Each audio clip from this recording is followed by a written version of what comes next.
two bits of news from Alpine that came one day after the other.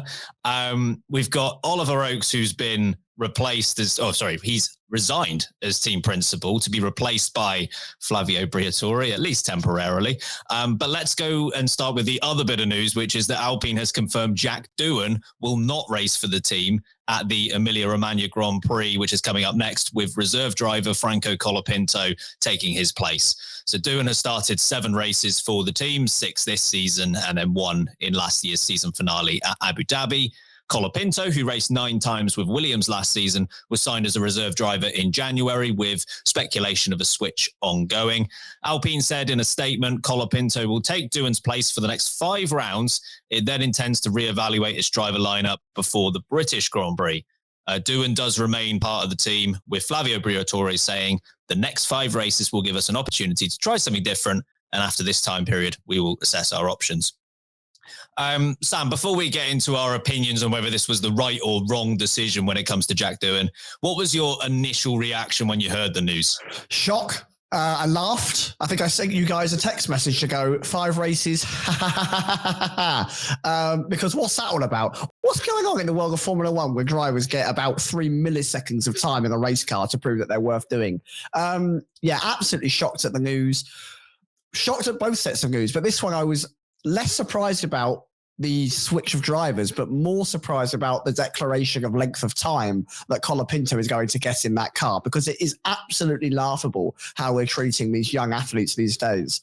And poor Jack Doohan, I feel so sorry for the guy. Comes in the last race of the season when that Alpine has been shocking all year. They give him a car that is a box with wheels and he has none of the upgrades, or what Gasly does. Has a really bad performance, understandably, not because he's crashed or anything, but the car's just so slow that he can't prove himself. And that looks so bad when you compare it to your teammate who was finishing well inside the points, having a great race. And then if you look at this season, 6 races, 2 of those, he's barely started. And Australia was his first race. It chucked it down. It was tough conditions. He lasted a lap. And then most recently, of course, when we were at Miami, Liam Lawson drove straight to the side of him. He got a corner. So not really his fault to not prove himself either there, in my opinion. But then the results in between that have somewhat been quite consistent. He's not been up there with Gasly, but it's not like Gasly's finishing 5th, 6th, 7th on a regular basis. He's finished 13th, 15th, 14th and 17th. Obviously, 17th isn't great. But in that, we've had Japan, where movement was really, really tough. That was another one that was difficult. He's been in the pack. He's been around the pack. Bahrain showed good signs, and he lost it on tyre wear. Just give these drivers a chance to prove themselves. I feel so sorry for a man like Jack Doohan, who is, in my opinion, he was never really ready to be a Formula One driver. And I was surprised when he got the call up. But now you've given him the call up. You've got to give him some time to show that he can prove himself. And 6 races in one season, of course, 1 before, it's not enough. It's not good enough. And I feel so sorry for him, because that is a dream crush. And he deserves, if you're going to sign a driver, at least give him to the summer break to evaluate things. So whilst it's classic Alpine, I am shocked at how brutal this has been. Harry, when you heard the news, were you surprised by it? I mean, not surprised given the current state of Formula One teams at the moment, because, I mean, I blame Red Bull for this, because they're setting a precedent and Alpine have decided to copy them. It really reeks at the moment of like maybe early 90s, late 80s F1, where like drivers would just swap about on a reg. I like when Schumacher came to the sport in 1991, and he went from Jordan to Benetton. Eddie Jordan, God bless his soul, signed Roberto Moreno, who was the guy that Schumacher replaced. Like, drivers would just swap about all the time, and we somehow have regressed back to that. And it's just a bit it's a bit embarrassing, to be honest. It doesn't make the sport look very good. But no, I'm not surprised, because of we've been talking about the potential of this since before the season began, which in itself is ridiculous and completely unfair for Jack Doohan. It's in the same way it's not fair for Liam Lawson. I mean, he got a third of the races that Jack Doohan got, and that's ridiculous given that Jack Doohan's been given 6. But it's just not enough time to prove yourself. And like you said, Sam, and I think, Ben, you've made this point as well, I don't think Doohan has disgraced himself. It's not been a belter so far, but also the Alpine has not been good. The only time the Alpine was good was Bahrain. Gasly got some points. Doohan wasn't far off it, and it fell off for him during that race. But it was actually a pretty good performance, given that he's so early into his career. We're probably going to make the same points we did for Lawson at Red Bull. It wasn't the right call at the time, but you've made the call, so stick with it. You can't. This is just unfair to a driver's confidence, career, and the fact that they keep. At least for Lawson, he gets to drive a seat. Doohan's just going to sit on the sidelines now and do what? Cry? I don't know. Recut his hair again. He's shaved his head again. Yeah, he's grown too long. It's completely unfair for him and his confidence, and he's just not been given enough time. And it's I guess the difference between that and the Red Bull situation is that I feel like Red Bull were committed to Lawson and they realized they made an error. Doohan was signed before a certain Mr. Briatore, who we'll come on to, was sort of fully involved, and Colapinto was on the scene. And it felt like as soon as Colapinto was available, this has kind of been on the writing on the wall since then. And we thought maybe he'd get to the summer break, but Alpine has decided that it's going to be just six measly races. So I'm not surprised. I'm saddened for Jack Doohan because he's not been given a fair crack at the whip. This one was a bit of a classic modern F1 news story in that the rumours of it started to appear a couple of days before the team actually officially announced the news. So there was little surprise when Alpine said that it was going to happen because it was kind of already known. In terms of how overall shocking the news is, I guess not massively, just based on what you've said, that we have had this as a news story ever since the season begun, which is ludicrous, given Jack Doohan had to spend a large part of his pre-season a preparation going through the motions of, should you even be here? Colapinto's waiting. Are you worried at all? Like, those shouldn't be the questions that you have to answer before you've even made your official or proper F1 debut. I know he did Abu Dhabi, but I don't read too much into that single Grand Prix at the end of last season. I'm not surprised because, number one, it's Alpine. Like, they're used to doing something stupid. We've already referenced that it was about time they did something stupid again. And this also feels like what Flavio Briatore wanted all along. It's kind of always felt that way. And Briatore himself said last year, our 2025 lineup doesn't matter because they're so focused on 2026. And I think this is their way of showing that where they finish this year, how many points they get, it's not overly important. What they want to do is make the most informed decision for next year. And the way they feel to get that is to get Colapinto in the seat so they can do a bit of comparison. Sam, in terms of whether it's the right or wrong decision, how might you have played it? I would have given Doohan at least till the mid-season. I think the crazy part is Flavio was or still is Jack Doohan's manager, which is so bizarre to see a team boss treating his driver or one of his drivers in his roster. Of course, he manages a few others, most notably Fernando Alonso, so poorly. Surely, you see the way Toto Wolff, for example, treats the drivers he's managed. Let's take Esteban Ocon, for example. He was his manager for a while. And when Ocon dropped out of the sport, he got back in the sport. There was always talks of, you might be the Mercedes driver. If not, I'm going to get you in a seat somewhere else. There were all those conversations. But this is almost the total opposite. It's almost like, an animal is given birth to a litter and Doohan is the weak one, the one that needs to be turfed out for the sake of the others. It's really bizarre to see someone who's meant to care for you turn on them so quickly. And when you compare the drivers that you've got there, and obviously they are trying to find the best lineup for 2026, that's overall the goal of what's going on here. You look at Gasly's results. And while I rate Gasly very highly, I think Gasly's done a very good job. The numbers on paper are not too dissimilar. He's been 11th. He's had a disqualification. He's been 13th. Then he had a 7th. He's had a DNF and a 13th. He's only had 1 point scoring position. Doohan regularly is about 2 places behind him when they finish.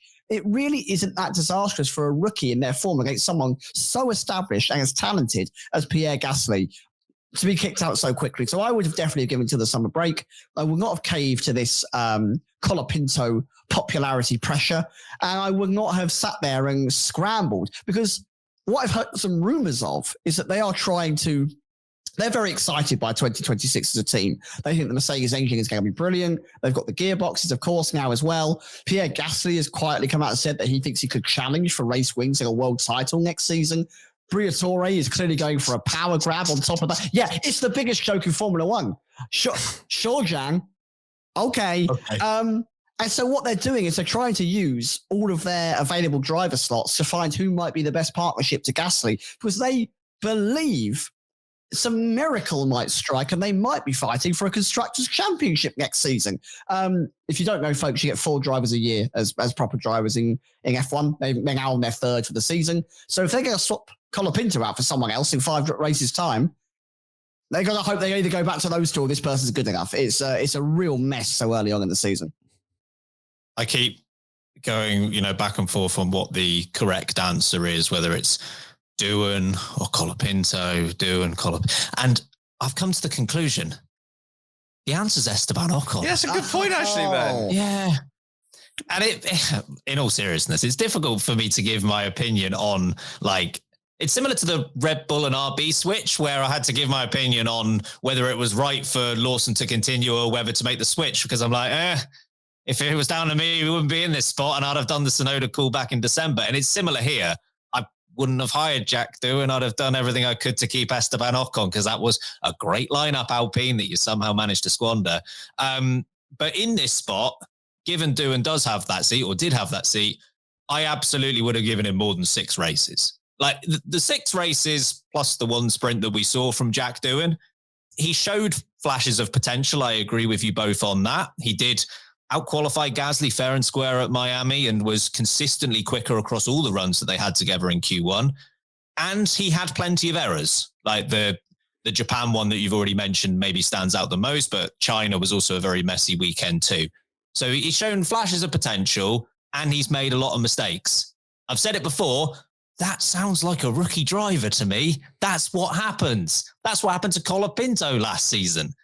And I just don't think 6 races is enough to give an overall picture on what a driver is going to be like across a full F1 career. I think if you were going to give Colapinto a chance, which I'm not against in any way, I agree. You give Jack Doohan until the summer break. That's 14 races. You've then got, if you want to make the switch at that point, you've got 10 races to look at Colapinto, plus the 9 he did last year for Williams. And I think you've got a true sample size, or at least a truer sample size for both drivers. At this point, playing musical chairs and, 6 races for Doohan, maybe 5 for Colapinto, maybe he stays after that, I just don't think helps anyone. And I stand by the way that Jack Doohan has been treated by Alpine since his debut has been a disgrace, and it spits in the face of what a rookie driver should have in terms of level of support coming into the sport.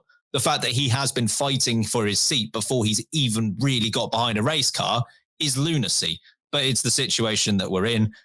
And just to top it off, Oliver Oakes, rest in peace, said in Miami that he was asked about Doohan's position in the team. I got the exact quote here because he said, "As it is today, Jack's our driver along with Pierre.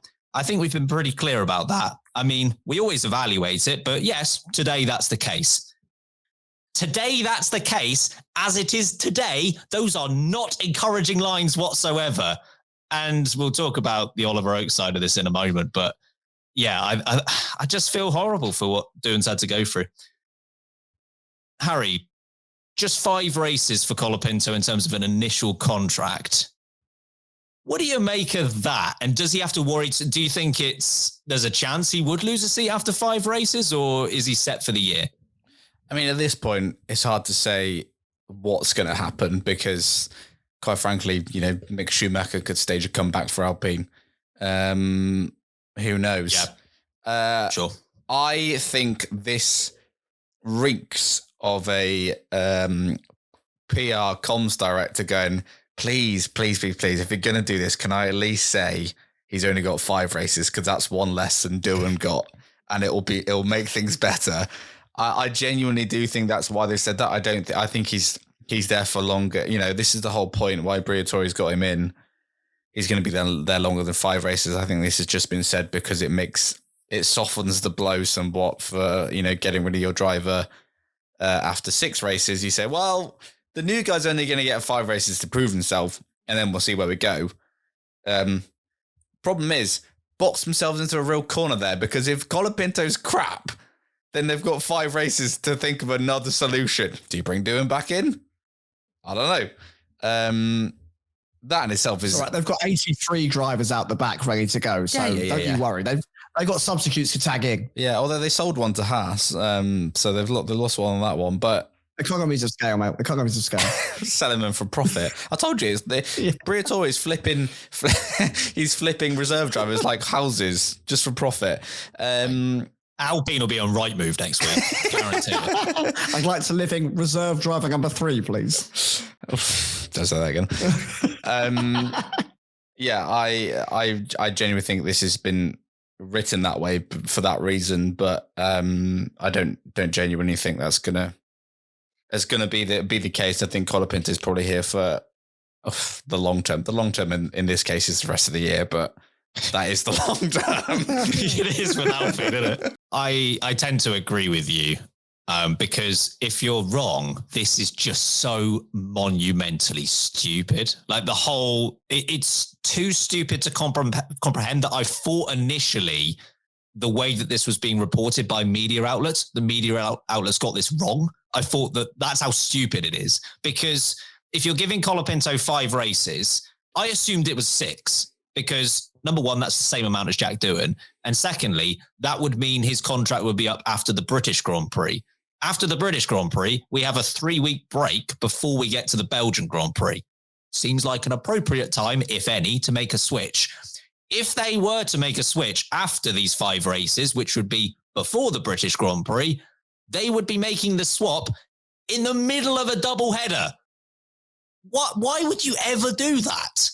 That would be so stupid. You know, the whole, if you think something once, then, you know, shame on you. If you fool me twice, shame on me. Why do we keep believing that Alpine are intelligent enough to understand the process that they're going through? As I say, Ben, you know who you're talking about here. It's Alpine. Yeah, come on now. Come on. I was told Trent was going to sort it all out, all right, and he just hasn't. He's off to Real Madrid, mate. He doesn't care about this anymore. Can I back Trent? Actually, no. Can I say on that whole ownership by all these celebrities, what's happened to that? Very quiet. I saw Gasly talking to, I say Patrick Mahomes, but I don't know. It was Patrick Mahomes, I think. Did I get that right? Yeah. Yes. Sports. Football knowledge. Yeah, he was at Miami, but other than that, you ain't seen nothing around here. Yeah, Ryan Reynolds been real quiet, hasn't he? Real quiet. Too busy owning he's got his own problems, hasn't he? He's staging fake PR calls. Just like Alpine. Sounds a lot like Alpine, actually. My instinct is on the reserve drivers at Alpine that they won't give their other 2 a shot. In Cushmaney, his record in F2 wasn't particularly strong, and Paul Aaron felt like an Oliver Oaks hire more than it did a Briatore hire. I could be wrong, but I don't think either of them will get in the seat if Colapinto is at least okay. It did make me look at Gabriele Mini's super license points to see if he had enough, because whilst he's not a reserve driver, he is part of the Alpine Academy, and as far as my maths goes, he does. So yeah, who knows? But I think Colapinto will be there for the rest of the year. Get Sergio Perez in the car, Alpine. Come on. Sure. I have to tackle Cadillac to get that done. I'd like to see that fight. Very Harry Hill fight, isn't it? This isn't deja vu. We are talking about Alpine again because they've done something else. More specifically, Alpine team principal Oliver Oaks has resigned from his role with immediate effect. He'd been in the role for the grand total of 9 months, which is basically 9 years by Alpine standards. The team said its executive advisor, Flavio Briatore, will also be covering the duties previously performed by Oliver Oaks, in addition to his existing role. Sam, your reaction to this Alpine news? It's comical, but it's so Alpine, isn't it? We've been through the roster of team principals and owners and CEOs that Alpine have been through over the last few years. To name a few, Otmar was there for a little bit, quickly replaced by Bruno Fuming, as we like to call him. Very quickly, less than a year, basically, Ollie Oaks steps in, less than a year.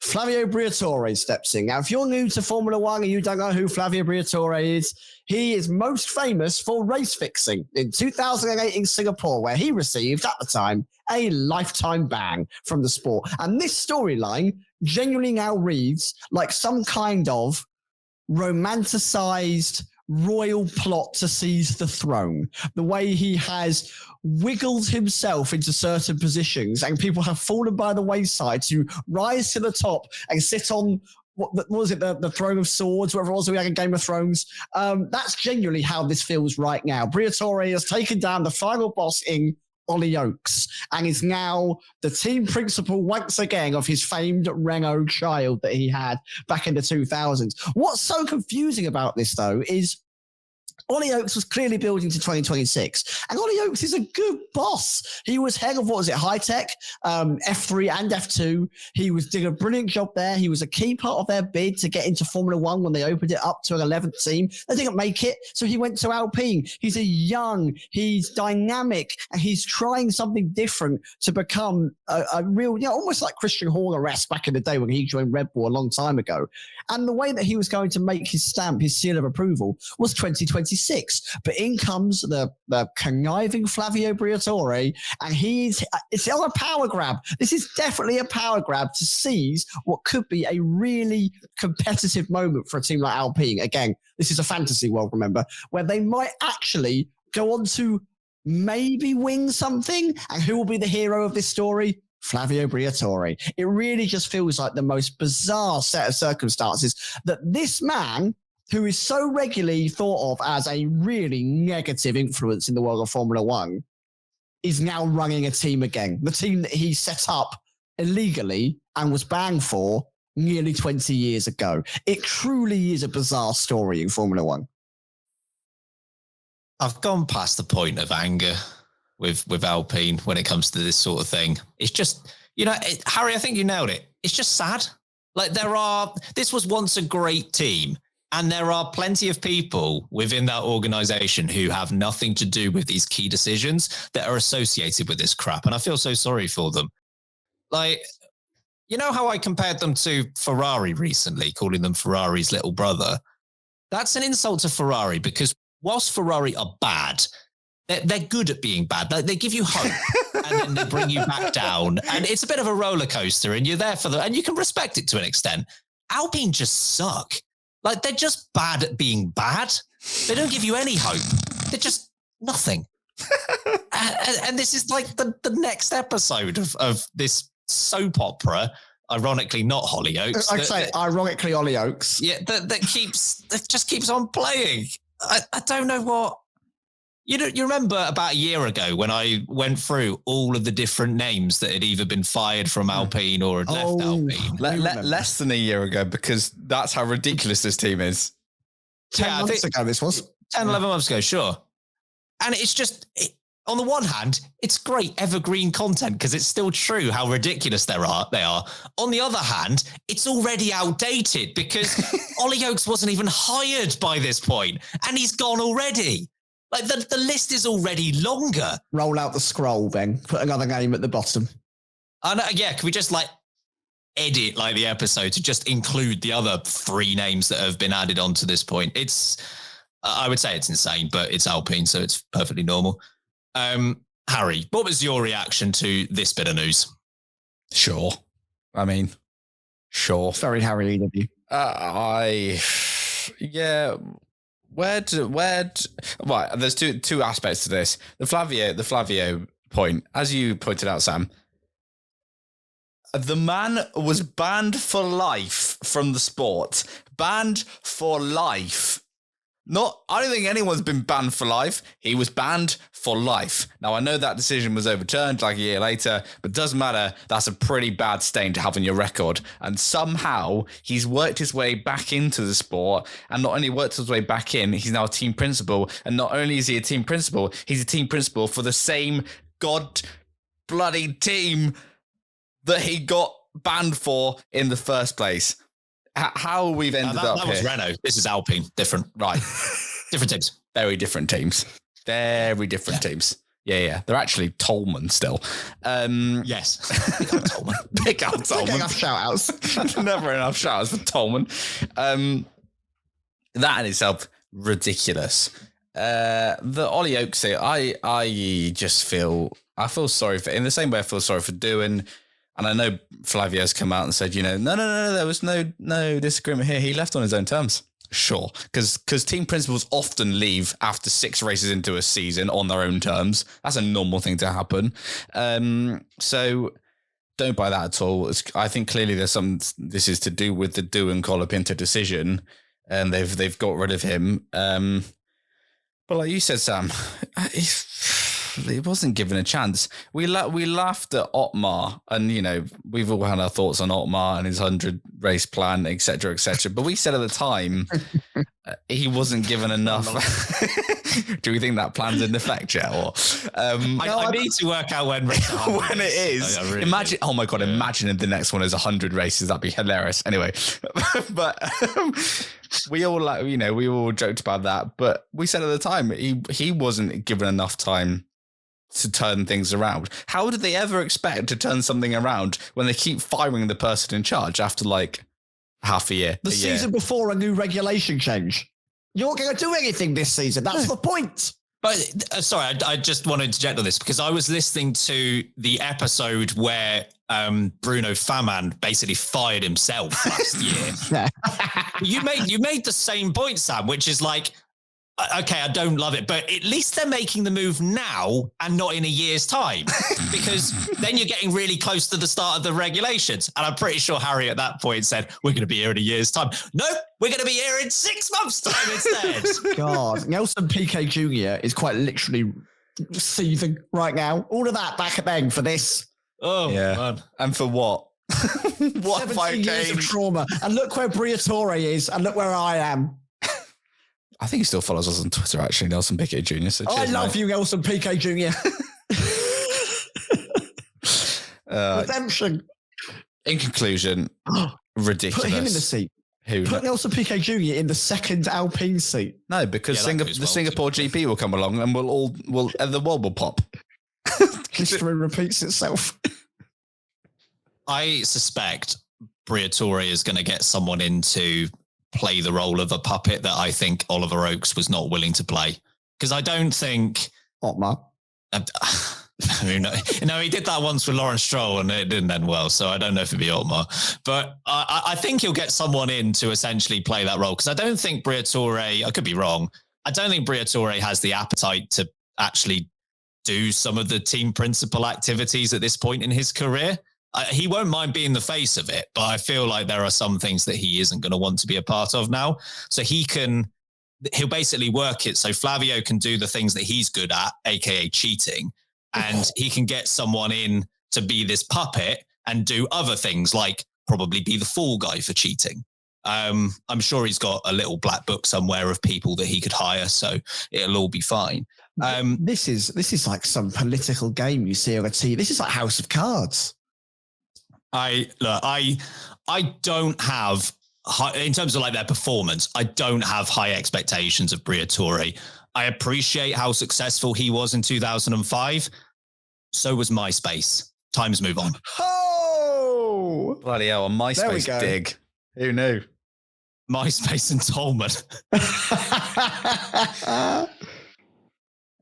Sam, how linked do you think the Doohan news is with the Oaks news? That's what confuses me the most, because Briatore should be the guy defending Doohan. I still don't understand this relationship. I don't get it. He's got no link to Colapinto. There's no relationship there. They're not managed by the same people. There's no funding that goes on there. I do not understand why Briatore is like, I hate my own staff. I hate the person that I signed. I want this Argentinian wonder kid anyway.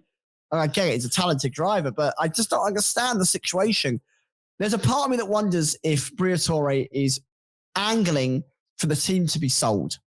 And I think to sell the team with him as a key part of it, he needs the team to be as appealing as possible. And a way for a team to be as appealing as possible is marketing. He is obviously hugely popular in South America and Argentina. He is already loved by so many across Formula One. It's Colapinto. If that brings in cash, we saw what Sergio Perez was able to do with Red Bull and how long he stuck around for. If he's able to bring in cash and sponsorship and appeal, and they're able to make this Mercedes relationship work, and they can bounce up the grid a little bit. I don't think they're going to be what they think they are, which is challenging for race wins. But if they're regularly 8th and 9th, and it's progression, and then they sell in 2026, and Briatore goes along to another manufacturer, and he gets to run that show how he wants to, I think that's exactly what he wants. I think he's using these parts like pawns on a chessboard to ensure that he gets the best outcome for himself. I mean, that was the initial role that Briatore was brought in to do, right? By Luca Di Maio. Like, he was essentially audit the team. Yeah. It certainly feels like what you're saying there. Harry, how linked do you think these two bits of news are? Entirely. What, you mean the news that came 2 days apart from each other, or a day apart from each other? Well, yeah, exactly. We were all expecting the Doohan news, and then news comes from Alpine, and it's actually the Oliver Oaks news instead. But yeah, I mean, it feels like they're linked. Yeah, fairly telling that the Oliver Oaks one came the day, not even a day. It was like 12 hours before the Colapinto move. So it's clear that had to happen before the Colapinto one could be announced. I think it's entirely related. And like you said, Sam, it seems to be Briatore now calling the shots at Alpine. Who knows? Maybe he'll get Fernando in the car again. That man is never stepping foot in that room again. If Briatore, who's not going to be in that seat. Ask Piastri. Is it Keller? Oh, oh God! I saw that tweet from Piastri, and I thought, my lord, what a swerve from that guy! I hope the bonuses that Mark Webber's being paid are fat. Okay, yeah, because it's maybe one of the best career moves ever made in F1 history. I hope he sends every announcement from Alpine straight to Piastri, like, look what I saved you from, boy. Yeah, again, it's so fitting as well that this has all come out a few days after Piastri has won his 3rd race in a row. Yeah. Like, the timing couldn't be better. He's now a 6-time race winner. And in that period, Alpine have won 1 Grand Prix in that entire time that he's been in the formula. The irony is... They fired the guy! They fired the only winner. They fired the one that won! It's comical. I was going to say the irony being as well that Mark Webber used to be managed by Flavio Briatore, which feels like fairly fitting. Everything's full circle, isn't it? Everything's full circle.